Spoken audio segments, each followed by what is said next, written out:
Halo teman-teman, balik lagi nih di channel Kaijo Ryu. Gimana nih kabar kalian semua?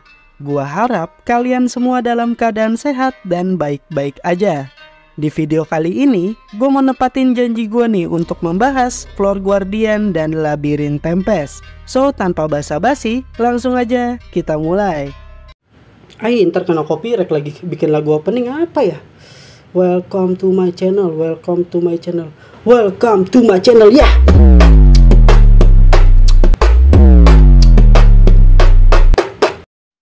Oke, sebelum masuk ke pembahasan, gue mau disclaimer dulu nih beberapa hal penting yang wajib kalian tahu. Yang pertama, video ini tuh isinya adalah spoiler, dan gue sangat mengharapkan kebijakan kalian dalam menonton video ini. Yang kedua, ini semua adalah rangkuman pribadi dari apa yang gue tahu dan gue pahami. Dan yang ketiga, gue sangat terbuka dengan namanya kritik maupun saran. Silahkan kalian ingatkan di saat gue salah dan tambahkan apa yang kurang dari pembahasan gua. Kalau kalian sudah paham, langsung aja kita mulai. Kalau kita membahas Labirin Tempest, sudah pasti nih kita harus kenalan dulu dengan pencipta dari labirinnya, yaitu adalah Ramirez. Dia adalah seorang piksi ciptaan Feldanava yang menurut Feldanava adalah ciptaan yang paling spesial. Dia diberikan skill yang khusus hanya untuk Ramirez seorang, bukan unique skill maupun ultimate skill, melainkan skill ini bernama intrinsic skill small world. Intinya skill ini tuh mampu menciptakan dunia kecil sesuai keinginan Ramirez, atau bahasa lainnya adalah labirin. Semua isinya itu ditentukan oleh kehendak Ramirez, atau bisa dibilang dia adalah Tuhan dari dunia kecil tersebut. Walaupun penampilannya kayak laron komplek, bisa dibilang dia adalah makhluk yang paling berjasa untuk Rimuru. Pada awalnya, Labirin Tempest ini terpikir secara tidak sengaja berkat tindakan Ramirez yang memindahkan labirinnya ke tanah wilayah Tempest secara diam-diam. Karena kepergok penjaga wilayah Tempest yang membuat keributan dan Rimuru menghampirinya dan menanyakan perihal apa maksud dari tindakan Ramirez ini. Ya intinya, Ramirez ini memaksa untuk tinggal di Tempest karena semuanya itu sudah dipindahkan ke sini. Kalau nggak dikasih sama Rimuru, otomatis Ramirez jadi gelandangan. Karena melihat labirin milik Ramirez ini, Rimuru terpikir suatu ide bisnis yang sangat menguntungkan untuk negaranya, membuat dungeon yang dapat memancing para petualang untuk berwisata dan berburu menjelajahi dungeon yang ada di Tempest ini. Dan Rimuru menanyakan kepada Ramirez, "Lu bisa buat berapa lantai?" Ramirez bilang dia bisa buat sampai 100 lantai. Namun dia membutuhkan waktu sekitar 1 jam untuk setiap lantainya, dan membutuhkan bensin yang berupa Magicals dan Veldora lah yang mensupport skill Ramirez ini. Dan setelah semuanya jadi, Rimuru, Veldora, Milim, dan Ramirez membicarakan perihal ini seperti apa lantainya dan bagaimana sistemnya. Yang intinya Veldora bertugas melepas semua Magicals yang selama ini ditahan, dan secara alami membuat dungeon ini diisi oleh monster-monster yang tercipta dari Magicals Veldora ini. Milim menyarankan untuk membuat suasana dungeon lebih mencekam dengan menambahkan unsur cuaca di dalam labirin dengan mengisinya dengan naga yang beratribut cuaca. Nah, ini nanti Milim lah yang akan berburu naga tersebut menggunakan jaring kupu-kupu yang kita bisa lihat di opening season 3. Ya gue juga nggak tahu ya nangkap naga pakai jaring kupu-kupu tuh gimana gitu. Hanya Milim lah yang tahu. Oh ya, baik petualang atau bos lantai labirin yang ada di dalam labirin, mereka itu memang bisa mati. Tapi karena Ramirez bisa dibilang Tuhan dari dunia kecil itu, dia bisa menciptakan yang namanya gelang kebangkitan, yang intinya selama petualang atau bos labirin memakai gelang kebangkitan, walaupun mereka mati di dalam dungeon, mereka akan bisa dihidupkan kembali. Dan gelang ini juga nanti adalah cuan ekstra nih untuk Rimuru Ahmad ini. Setelah semua siap, labirin ini akan grand opening di saat Festival Tempest yang ada di Light Novel Volume 9. Nah, itu dia nih awal dan penjelasan singkat dari apa itu labirin. Di samping labirin yang sangat menguntungkan, labirin juga adalah benteng pertahanan terakhir milik negara Tempest. Ramirez mampu memindahkan seluruh negara Tempest masuk ke dalam labirin dan diletakkan di lantai 101. Dan itu pun hanya khusus warga Tempest yang bisa masuk ke lantai tersebut. Lagi pula di lantai 100-nya itu ada naga Hadouken Veldora. Selain Veldora, anak buah Rimuru yang lain juga menjadi bos dari lantai labirin Tempest ini. Dan para petualang memberi sebutan nih untuk 10 penjaga lantai labirin. Siapa aja bang mereka bang? Di urutan ke-10 yaitu adalah Euros. Dia adalah naga berelemenkan tanah yang memiliki julukan Sang Naga Gempa. Dia adalah bos lantai 96 labirin dan menjadi lantai yang sangat merepotkan. Dia adalah naga tangkapan milim yang diberi nama oleh Rimuru. Pasca invasi gelombang pertama, Rimuru menghadiahi Euros 5.000 jiwa dan berevolusi menjadi Dragon King. Oh ya, gue kasih catatan dulu nih, kalau ras naga memiliki evolusi tertinggi yaitu Dragon King. Sedangkan untuk True Dragon itu memang hanya eksklusif milik Veldanava dan 3 adiknya. Dan untuk Rimuru, berkat Ciela yang emang kelewat jenius bisa mencari celah agar membuat Rimuru bisa menjadi True Dragon. Jadi bisa dibilang Dragon King adalah tingkatan tertinggi nih untuk para naga. Dan ini memiliki ancaman bencana A spesial. Di urutan ke-9 yaitu adalah Notos. Dia adalah naga berelemenkan badai dan petir, yang diberi julukan Raja Naga Petir. Dia adalah bos lantai 97 labirin dan areanya yang sangat bercuaca mendung dan angin kalang kabut membuat lantai 97 adalah lantai yang sangat tidak bisa dilewati oleh sembarangan orang. Sama halnya dengan Euros, Notos juga adalah naga tangkapan milim dan diberi nama oleh Rimuru. Pasca invasi, Notos diberi 5.000 jiwa dan berevolusi menjadi Dragon King. Dan dia memiliki ancaman bencana A spesial. Di urutan ke-8 yaitu adalah Boreas. Dia adalah naga berelemenkan es yang diberi julukan Naga Neraka Es. Dia menjadi bos lantai 98 dan sama halnya dengan Euros dan Notos, Boreas itu juga dibeli 5.000 jiwa dan berevolusi menjadi Dragon King dan memiliki ancaman A spesial. Di urutan ke-7 yaitu adalah Zephyrus. Dia adalah naga berelemenkan api yang diberi julukan Naga Neraka Api dan menjadi bos lantai 99 labirin sebelum Veldora. Pasca invasi dia diberi 5.000 jiwa dan berevolusi menjadi Dragon King. Oh ya, untuk 4 naga ini mereka itu dapat berubah bentuk ke humanoid. Tapi untuk membuat labirin semakin mencekam, mereka kebanyakan menggunakan wujud naganya. Di urutan ke-6 yaitu adalah Albert. Dia adalah teman sekaligus bawahan dari Adalman. Dulu saat Adalman dan Albert masih hidup, Adalman ditugaskan nih oleh Gereja Suci Barat untuk membunuh naga zombie yang meneror di sekitaran hutan Jura. Albert yang seorang kesatria Gereja Suci Barat membantu Adalman dalam penaklukan naga zombie tersebut dan berhasil nih membunuhnya. Namun karena mereka juga semua terluka pasca pertarungan, mereka semua mati tanpa dapat pertolongan dari siapapun. Gadra, salah satu teman dari Adalman, membangkitkan Adalman dan Albert yang membuat Adalman menjadi undead, sedangkan Albert menjadi ghost.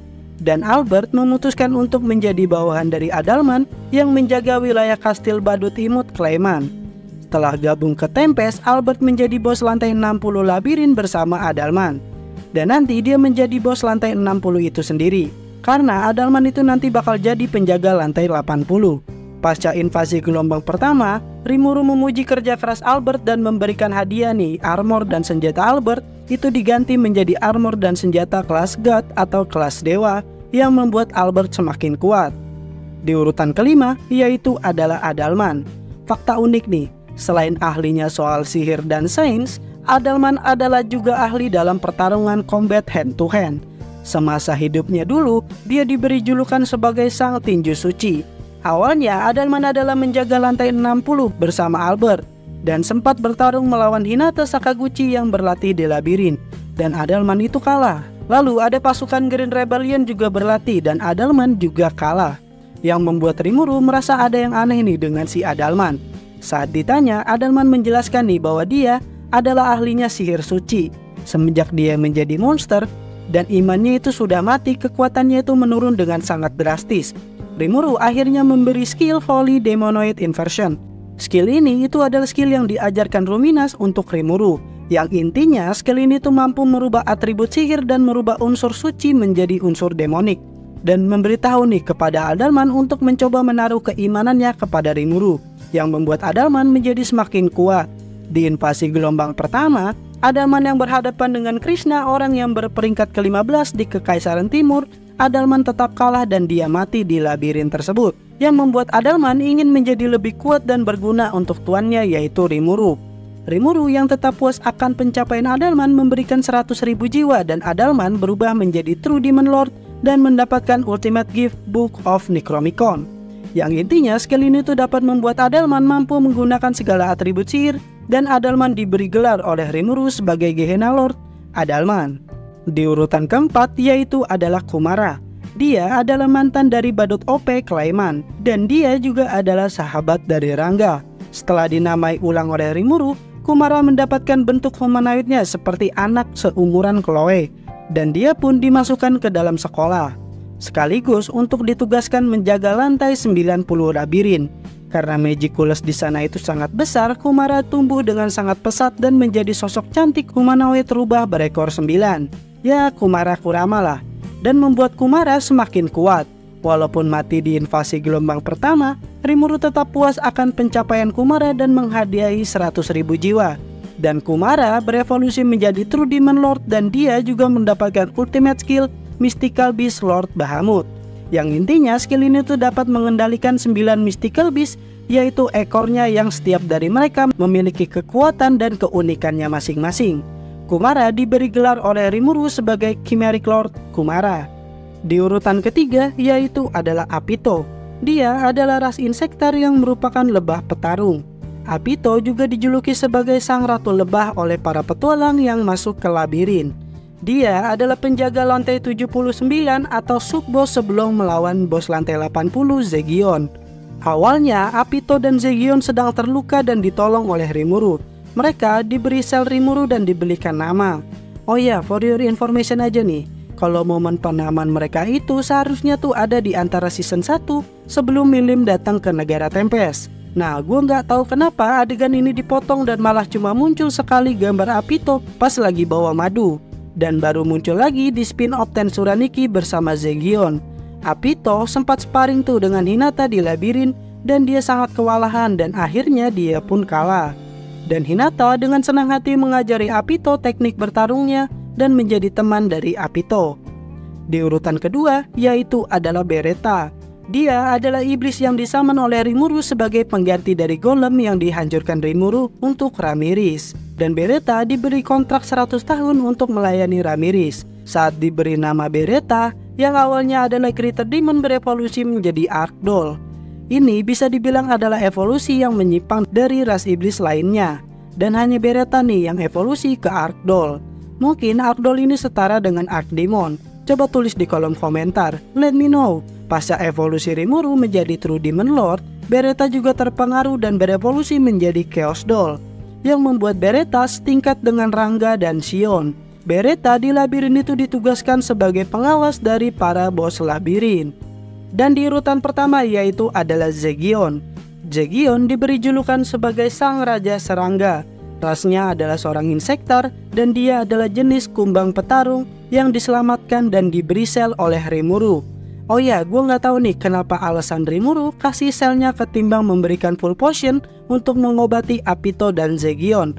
Nanti yang tahu coba tulis di kolom komentar. Dia juga seharusnya tuh muncul di season 1 sebelum Milim datang ke Tempest. Tapi seperti yang gue bilang sebelumnya, adegan ini di-cut dan Zegion baru muncul lagi di spin-off Tensura Nikki, yang menampilkan Zegion sebagai kumbang hitam yang menjaga Apito dalam mengumpulkan madu. Setelah masuk labirin, Zegion semakin kuat dan masuk ke dalam mode kepompongnya. Nah, ini dia kenapa Mbak Hinata Sakaguchi Gang ini masuk sampai ke lantai 100 melawan Veldora. Karena Zegion itu sedang berevolusi. Kalau dia bertemu dengan Zegion, dapat dipastikan nih mbak-mbak merek branded ini gak bakal tembus ke lantai 100. Setelah mendapatkan bentuk humanoidnya, Zegion dilatih langsung oleh Veldora yang membuat Zegion menjadi sangat kuat. Dan Rimuru memutuskan untuk Zegion menjadi Guardian Overseas atau pengawas dari para bos labirin. Di invasi gelombang pertama, Zegion lah yang membunuh nama-nama besar dari Kekaisaran Timur tanpa keringat sedikit pun. Dan berkat itu pula Rimuru menghadiahi 100.000 jiwa dan berevolusi menjadi True Demon Lord. Dia mendapatkan ultimate skill Illusion King Mephisto. Oh ya, tubuh dari Zegion ini itu terbentuk dari adamantine atau sesuatu yang lebih kuat daripada berlian, dan itu lebih fleksibel. Nanti armor Zegion juga akan berevolusi menjadi tingkat God atau tingkat dewa yang membuat Zegion semakin gak masuk akal kekuatannya. dan Zegion menjadi bagian dari 12 patron dan diberi gelar oleh Rimuru sebagai Miss Lord Zegion. Nah, itu dia pembahasan gua tentang labirin dan 10 penguasa labirin Tempest. Mungkin banyak yang gak gua masukin di pembahasan ini. Kalau ada yang kurang silahkan tambahkan di kolom komentar. Dan gua ucapin terima kasih nih buat kalian semua yang selalu setia dengerin pembahasan-pembahasan dari channel ini. Oh ya, kalian yang suka ngobrol anime atau mungkin bahas Tensura bisa join aja ke Discord Kaijo Ryu. Linknya nanti gue taruh di kolom deskripsi. Gue ucapin terima kasih yang udah dengerin sampai detik ini. Gue undur diri. Peace out and bye-bye.